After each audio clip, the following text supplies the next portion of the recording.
E aí galera, beleza? Mais uma aula de termoquímica para vocês. Hoje veremos a energia livre de Gibbs, um assunto relacionado com a termodinâmica e várias situações do cotidiano. Essa é a sexta e a última aula do curso de termoquímica, então se estiver gostando do conteúdo, não esquece de clicar no gostei e se inscrever no canal. Isso ajuda muito a divulgação e assim poderei levar a química para mais e mais pessoas.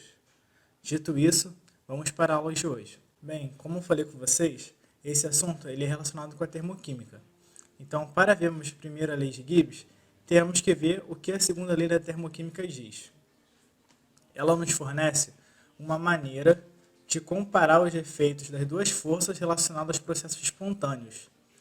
A espontaneidade de uma reação também vai ser um assunto relacionado que a gente viu na aula anterior. Se você ainda não viu a aula anterior, que a gente falou sobre entropia, eu vou deixar no card e vou deixar na descrição essa aula, certo?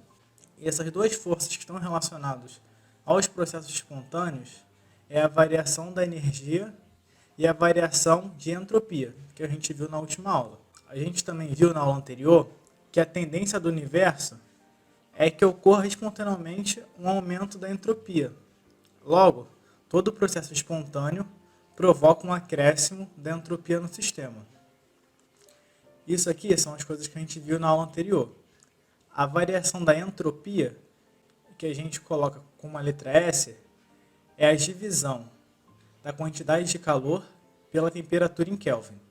A gente também pode colocar, passando o T para o outro lado, que a quantidade de calor é a variação da entropia vezes a temperatura. E a variação total da entropia é a variação do sistema mais a variação do ambiente. O sistema é tudo aquilo que a gente está trabalhando, que a gente está estudando, enquanto que o ambiente é a vizinhança, é tudo que está ao redor do sistema. Para processos com pressão e temperatura constantes, o calor fornecido ou dado ao sistema é o ΔH sistema, e ele é igual ao calor dado fornecido ao ambiente, mas com sinal trocado.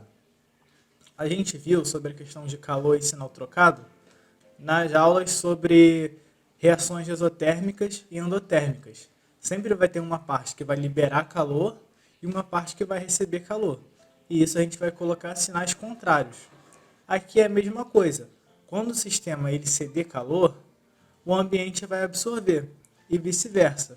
Por isso que o sinal aqui é trocado. Então, quando o ambiente, por exemplo, liberar calor, o sistema vai receber. Por isso que o sinal é trocado. Tudo isso vai ser necessário para a gente ver a lei de Gibbs, que nós falaremos a seguinte. Aqui, desenvolvendo aquela equação do ΔS total, nós temos que o calor total é igual ao inverso da soma do ΔH do sistema mais o Q do ambiente, o calor do ambiente. Então, nós podemos desenvolver o Q para T ΔS total é igual a ΔH do sistema menos T vezes ΔS do sistema. Como a gente viu que o ambiente é o sistema com sinal inverso. Nesse ponto, é importante introduzir uma nova função termoquímica de estado. A gente já viu no curso a entalpia e a entropia. Agora nós veremos a energia livre de Gibbs, que é denominada com a letra G. E ela é definida como a subtração da entalpia menos a temperatura em Kelvin vezes a entropia. A energia livre de Gibbs ele é a energia útil necessária para produzir trabalho durante uma reação química de pressão e temperatura constantes. Nós usaremos a energia livre de Gibbs para classificar, a partir de cálculos, a espontaneidade de uma reação, se ela é espontânea ou não, ou se é um sistema em equilíbrio.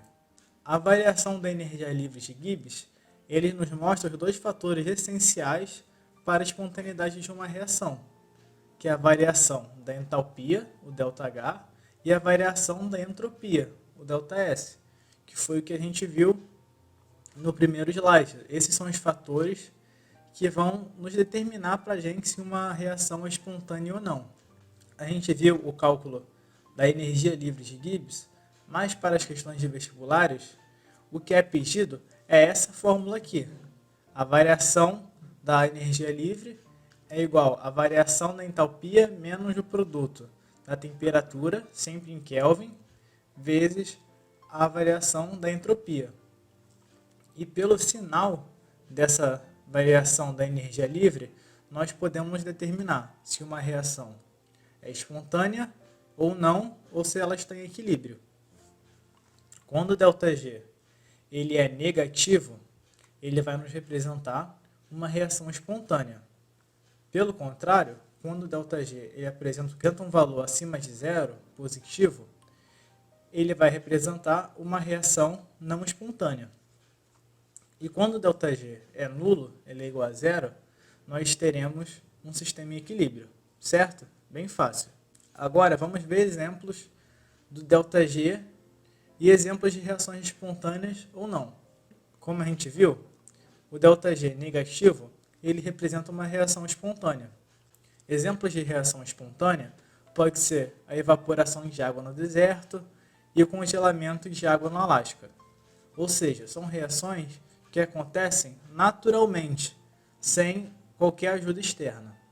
Pelo contrário, quando a gente tem um ΔG positivo, ele vai nos representar uma reação não espontânea, ou seja, uma reação que não acontece naturalmente, que é necessário algum agente para que ela possa ocorrer.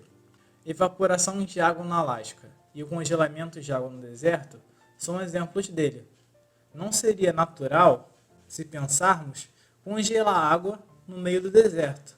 Teria que ocorrer alguma coisa, algum tipo de agente para que essa reação ocorresse. Naturalmente, nunca que a água ia congelar no deserto ou ia evaporar no Alasca, certo? E quando o ΔG ele é nulo, ele nos representa um sistema em equilíbrio. Aqui é uma reação de equilíbrio químico, que é uma matéria que nós poderemos ver a seguinte, que também é um assunto que cai bastante em vestibulares. Essas duas setas, elas representam que tanto o reagente vai para os produtos, como os produtos vão para os reagentes.